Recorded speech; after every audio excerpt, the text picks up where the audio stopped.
ساری امت میں بے دینی اللہ کے غیر کے تاثر کی وجہ سے ہے. امت میں ساری بے دینی اللہ کے غیر کے تاثر کی وجہ سے ہے.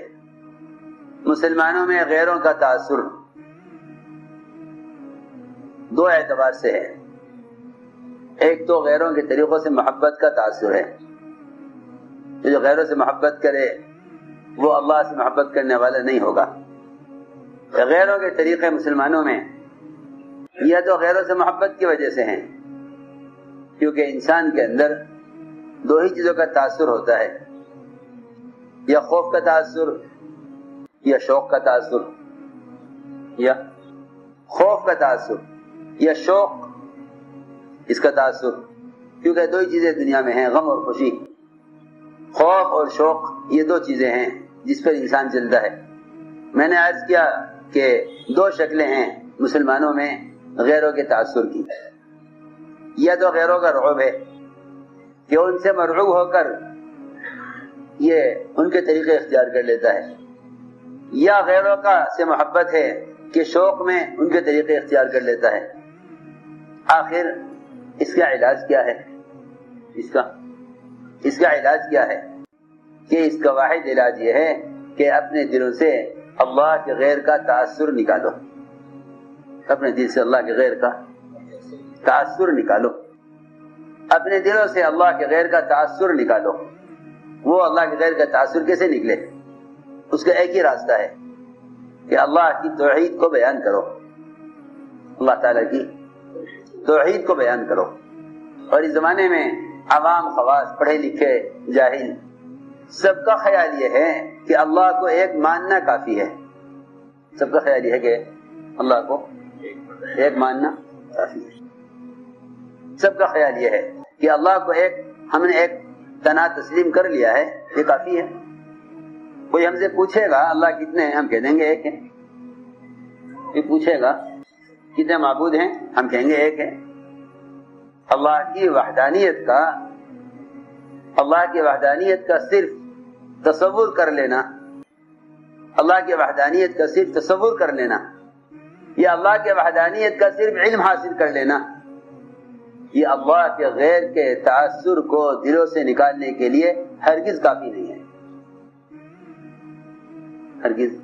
ہرگز کافی نہیں ہے. اللہ کی وحدانیت کا علم ہونا، اللہ کی وحدانیت کا عقیدہ ہونا، اللہ کی وحدانیت کا تصور ہونا. کوئی پوچھے ہم سے اللہ کتنے، ہم کہتے ہیں ایک ہے. یہ اللہ کے غیر کا تاثر دلوں سے نکلنے اور اللہ کا تاثر پیدا ہونے کے لیے ہرگز کافی نہیں ہے. ہرگز کافی نہیں ہے. اس زمانے میں عوام یا خواص، پڑھے لکھے یا ان پڑھ، ان سب کا معمول صرف احکام شریعت کا بیان کرنا رہ گیا. صرف احکام شریعت کا بیان کرنا رہ گیا. یا ایک طبقہ وہ ہے جو صرف احکام شریعت کے بیان کرنے میں ہے. بڑی امت کی اکثریت وہ ہے جو دنیا کے فنون کو ہی علم سمجھتی ہے.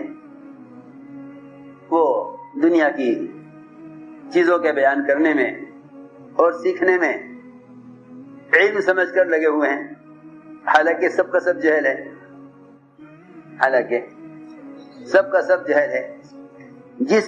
جس راستے سے اللہ کے غیر کی تحقیق ہو وہ جہل ہے، اور جس راستے سے اللہ کی تحقیق ہو وہ علم ہے. یہ فرق ہے.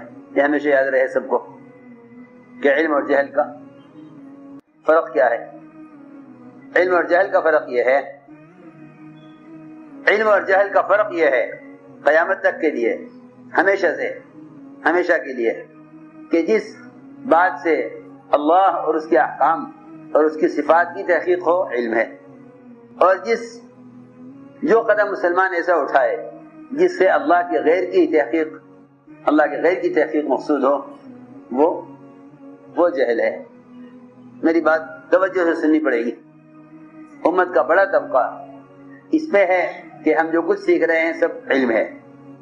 سائنس کا علم کہتے ہیں کہ جی ہم سائنس کا علم سیکھ رہے ہیں. ہاں، اگر سائنس کا علم ہی علم ہے پھر تو قارون کو بھی عالم ہی کہنا چاہیے. اس لیے کہ اس نے بھی یہ کہا تھا موسیٰ علیہ السلام سے کہ علم میرے پاس ہے. آزر کو بھی عالم کہنا چاہیے، وزیر تھا کہ وزارت کا تجربہ تھا، اس کو بھی کہنا چاہیے کہ یہ بھی عالم ہے. حالانکہ علم صرف اس بات کی تحقیق کرنے کا نام ہے کہ اللہ ہم سے کیا چاہتے ہیں. میں نے عرض کیا کہ دو قسم کے لوگ ہیں دنیا میں، ایک تو وہ ہیں جن کو اللہ نے علم دیا ہے، ایک وہ ہیں جن کو اللہ نے علم دیا ہے، وہ بھی صرف احکام شریعت کے پڑھانے، اس کی تعلیم دینے کو کافی سمجھتے ہیں.